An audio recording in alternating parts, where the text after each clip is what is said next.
Рысбек Жантаевич, айтсаңыз, азыр ошо туннелден өтүп аткан машиналардын саны канча? Бүгүнкү күндө бир суткасына канча акча каражат түшүп атат? Азыр биздин эгерде бир жылдык санын ала турган болсок, 1.100.000 тегеретесиндеги автомашиналар өтөт. Былтыркы жылга 157 миллион сом акча каражаты түштү. Бул мурунку жылга салыштырмалуу 37%ке көбөйдү. Андан сырткары сиздерге маалымат катары айтсам, азыркы мезгилде жана адамдарды аралаштырууну жанагы ошол жерде отурган балдарды жана коррупциялык элементтерди жоготуу үчүн биз программа иштеп чыгарып атабыз. 1-2 айдын ичинде жаңы программа орнотулат. Эгер ал орнотулуп кала турган болсо, жана QR код менен, карточка менен төлөө системасын кийребиз. Ошол жерде отурган жана төлөм алып аткан кассалерди толугу менен ал жерден алынат. Анда сиз айтсаңыз, азыр кыскартып атасыздар да туурабы? Бекер өтүүчү. Ооба, сандарын кыскартып атабыз.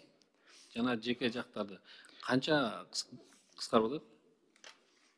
Ал жерден эми бул жерден эгерде кыскартсаңыздар, акча каражаты канчага көбөйөт анда бир жылда? Эми биз баягы минималдуу алганда 5.600.000 көбөйөт деп атабыз. Кыскарткандан кийин, бирок биздин болжомол боюнча андан дагы көпкө көбөйүш керек. Бул биринчиден, экинчиден анда азыр Рысбек Жантаевич, азыр кечиресиз. Анда бекер өтүүчү, бүгүн бекер өтүп аткан биздин ошол жерде жарандарыбыз жана мамлекеттик ишканалар көп экен да анда, туурабы? Көп. Аябай көп да, туурабы? Анда менин сунушумда, сиздер ошол жергечи башка чет мамлекеттерге барсаңыздар, ошо акы төлөөчү жерге келгенде автоматтык түрдө эле шлагбаум ачылып өтүп кетет да, ошол карточкаларды сатат да. Ооба. Ошол нерсени киргизбейсиздерби? 1-2 айдын ичинде буюрса кирет. Азыр программасы иштелип бүтүп калды. Ошо карточка менен төлөм кийрүү боюнча биз тапшырма бергенбиз. Программисттер иштеп атат, буюрса кирет. Анан дагы айта турган нерсе, мурун билесиз да, ал жер ошол жерге ишке кирүү аябай мындай коррупциясы көп жер ишкана болуп эсептелет эле да, $2.000 $5.000 чейин. Ошолор бүгүнкү күндө жоюлдубу ошолор? Жокпу ошо? Эми ошолорду кызматкерлер. Ошолорду жоюу боюнча биринчиден сизге маалымат катары айтсам, ал жерден ичине да сыртына дагы видео камералар онлайн режимде коюлган.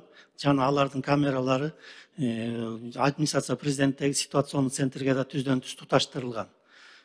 Бул биринчиден, экинчиден ал жерде жана накталай акча болгондугуна байланыштуу сиз айткандай коррупциялык элементтерди жоюу максатында жана айтып кеткенде ошо жана карточный система кирип болгон кассалерди алалы деп атабыз да. Негизи ал жерден ошол адамды аралаштырбайынча ал маселени 100% чечүү мүмкүн эмес экен да. Туура. Бул акча каражаты Дорфондко түшөбү ошондо? Ооба, Дорфондко түшөт. Азыркы түшүп аткан акча, бүгүнкү күндө түшүп аткан каражат дагы Дорфондко түшөт? Бүгүнкү түшүп жаткан каражатта Дорфонддун акча булагынын бирөөсү болуп саналат. Анда айтайын да, бул канча туннель бар азыр? Таш көмүр шаарына чейин 3 бар, Ооба. Ошол жерлерде мен сунушумда ал жерде жарыктандыруу жок. Ал жерге же жарыктандыруу коюш керек, же аки таш менен актап коюш керек да ал жерди. Биз ал жердин жарыктандыруусу боюнча азыр иш карап атабыз. Андан сырткары сиздерге дагы бир маалымат катары айтайын. Азыркы мезгилде баягы иштер жүрүп атат.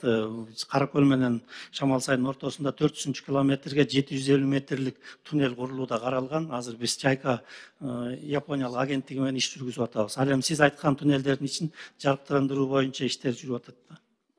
Рысбек Жантаевич, бул тапшырма. Муну сөзсүз аткарыш керек.